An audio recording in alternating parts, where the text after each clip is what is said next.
Iran কিংবা তুরস্ক তার জন্মস্থান। দরবেশি ও বুজুর্গি লাভের পথে তার জীবনের ত্যাগ ও কঠোর সাধনা ছিল অবিস্মরণীয়। তিনি প্রথম জীবন থেকেই বসরায় বসবাস করতেন।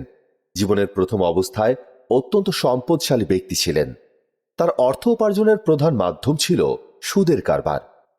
বসরার বহু লোক ছিল তার গ্রাহক। প্রত্যহ গ্রাহকদের বাড়ি বাড়ি ঘুরে তিনি সুদ আদায় করতেন।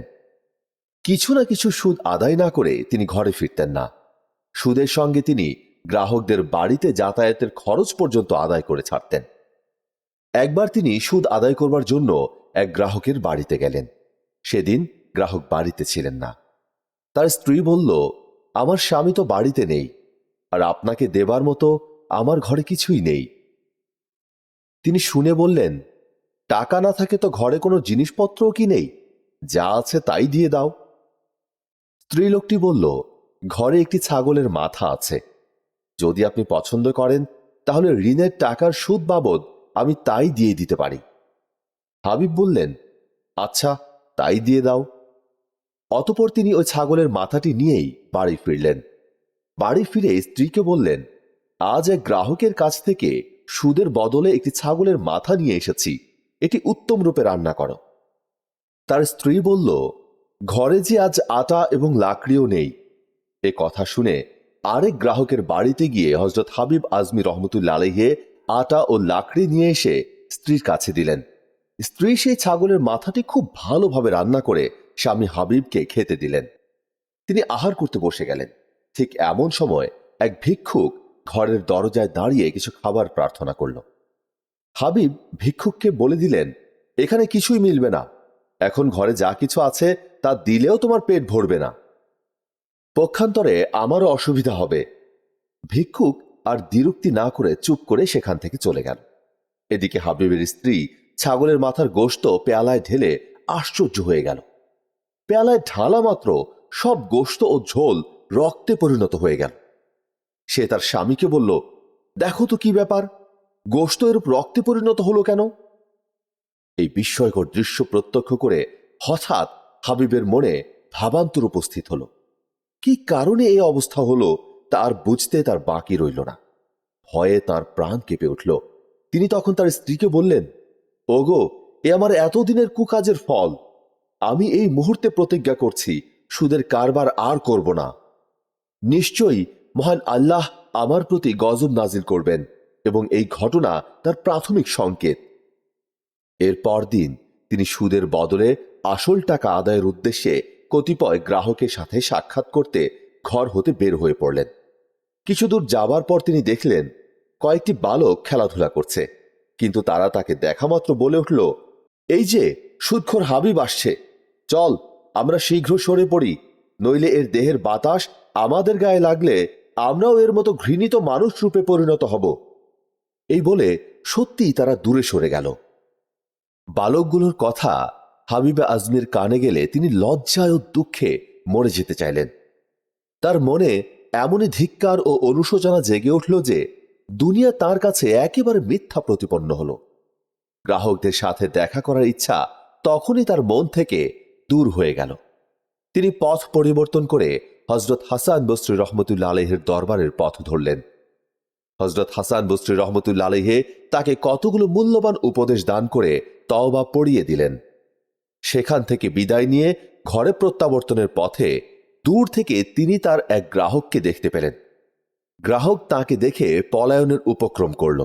তা অনুভব করে হাবিবে আজমি তাকে বললেন, ওহে, তোমার পালাবার প্রয়োজন নেই, বরং এখন আমারই তোমার নিকট থেকে পালানো উচিত।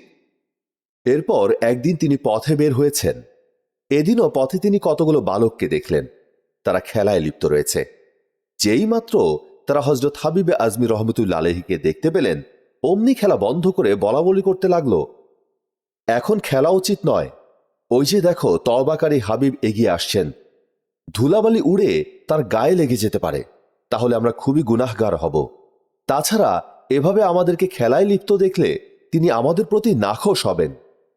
উল্লেখ্য যে হযরত হাবিবে আজমি রহমতুল্লাহ আলাইহি হযরত হাসান বসরি রহমতুল্লাহ আলাইহির কাছে খালেস তওবা করে যে সুদ পরিত্যাগ করে ইবাদতের প্রতি মন দিয়েছেন, তা ইতোমধ্যে সবার নিকট প্রচার হয়ে গেছে। যাই হোক, আজ তিনি বালকদের মুখে এই ধরনের কথা শুনে আল্লাহর দরবারে কৃতজ্ঞতা জ্ঞাপন করে বললেন, ওহে মাবুদ, তোমার কৃপার অন্ত নেই। আজ কদিন হলো মাত্র আমি তোমার পথে এসেছি, অথচ এরই মধ্যে আমার প্রতি এই কচি বালকগুলোর মনেও এতটা শ্রদ্ধার ভাব সৃষ্টি করে দিয়েছ। তুমি পারো না এমন কিছুই নেই।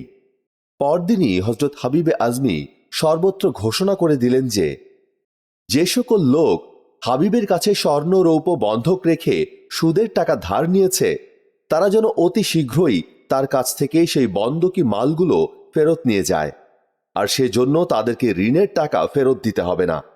তিনি তা সমুদয় মাফ করে দিয়েছেন। এই ঘোষণা শুনে সবাই হযরত হাবিবে আজমি রহমতুল্লাহ আলাইহির প্রতি খুশি হয়ে তাকে দোয়া করল এবং যার যার বন্ধকি জিনিসপত্রগুলো তার কাছ থেকে নিয়ে এলো। এছাড়া তার নিজের যে ধন সম্পদ ছিল তাও গরিবদের মাঝে তিনি বিলিয়ে দিলেন। সম্বল বলতে আর কিছুই তিনি রাখলেন না। এমনকি নিজের একটি মাত্র জামা এবং স্ত্রীর একখানা মাত্র শীতের চাদরও এক গরিব ভিক্ষুককে দান করে শীতের কষ্ট বরণ করে নিলেন। শীঘ্রই হযরত হাবিবে আজমি রহমতুল্লাহ আলাইহি ফোরাত নদীর তীরে ইবাদতের উদ্দেশ্যে একটি কুটির নির্মাণ করলেন। দিনের বেলায় তিনি হাসান বসরি রহমতুল্লাহ আলাইহির কাছে ইলমে শরিয়ত ও মারিফত শিক্ষা করতেন এবং রাতের বেলায় কুটিরে গিয়ে ইবাদতে লিপ্ত হতেন। এভাবে তার দিন চলে যেতে লাগল। তার খোদা ভীরু স্ত্রীও স্বামীর মতোই ইবাদতে রত হয়ে গেলেন। উপবাস এবং অর্ধোপবাসে স্ত্রী অত্যন্ত দুর্বল হয়ে পড়লেন। ক্ষুধার কষ্ট আর সহ্য করতে না পেরে স্বামীর নিকট কিছু আহার্যের জন্য আবেদন জানালেন। হযরত হাবিবে আজমি রহমতুল্লাহ আলাইহি সে স্ত্রীকে বললেন, আচ্ছা, চিন্তা করো না, আমি খাবার জোগাড় করার জন্য এখনই মজদুরি করতে রওনা হচ্ছি। এ বলে তিনি হযরত হাসান বসরি রহমতুল্লাহ আলাইহির ঘর হয়ে নদী তীরের সেই ইবাদতখানায় গিয়ে মোরাকাবায় ন্যস্ত হলেন। সন্ধ্যার পর তিনি ঘরে গমন করলে কিছু খাবার এনেছেন কিনা জিজ্ঞেস করায় তিনি স্ত্রীকে বললেন, দেখো, যে মনিবের মজদুরি শুরু করেছি তিনি খুবই বড় মহাজন। কাজ শুরু করেই তার কাছে মজুরি চাইতে খুবই লজ্জা লাগছে। অন্তত 10টি দিন হলে তার কাছে কিছু চাইব মনে করছি। তুমি খুব কষ্ট সহ্য করছো তা বুঝি, তবে আরেকটু ধৈর্য ধরো। নিশ্চয়ই আমরা যখন এর বিনিময় লাভ করব, আমাদের কোনো কষ্ট আর বৃথা যাবে না।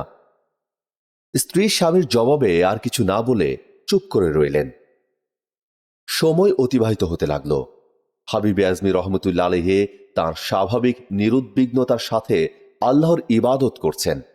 এইভাবে 9 দিন হয়ে 10ম দিনটি শুরু হলে হযরত হাবিবে আজমি রহমতুল্লাহ আলাইহির মনে তাঁর স্ত্রীকে প্রদত্ত প্রতিশ্রুতির কথা মনে পড়ে গেল।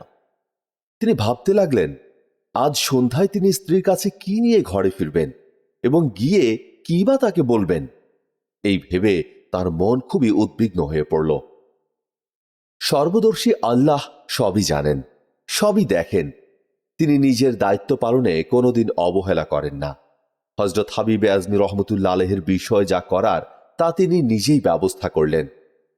আল্লাহর তরফ থেকে 4 জন যুবক মানুষবেশী ফেরেশতা 1 বস্তা আটা, এক বিরাট পাত্র বোঝাই মাংস, 1 বাটি মধু, 1 বাটি ঘি এবং একটি থলে ভর্তি 300 দিরহাম নিয়ে সন্ধ্যার পূর্বেই হযরত হাবিবে আজমি রহমতুল্লাহ আলাইহির স্ত্রীর কাছে উপস্থিত হল। তারা বলল, আপনার স্বামীর মুনিব তার কাজের মজুরি পাঠিয়ে দিলেন, আমরা তাই নিয়ে এসেছি। আর আপনার স্বামী ঘরে ফিরলে তাকে বলবেন, তার কাজে যত বেশি উন্নতি হবে সাথে সাথে তার মজুরিও তত বেশি বাড়িয়ে দেওয়া হবে। এই কথা বলে তারা বিদায় হয়ে গেল। এদিকে সন্ধ্যায় হযরত হাবিবে আজমি রহমতুল্লাহ আলাইহি খালি হাতে অত্যন্ত সংকুচিতভাবে ঘরে প্রবেশ করলেন। তিনি মনে মনে ভাবছিলেন, আজও স্ত্রীকে তার শুধু মৌখিক সান্ত্বনা দেওয়া ছাড়া আর কোনো উপায় নেই।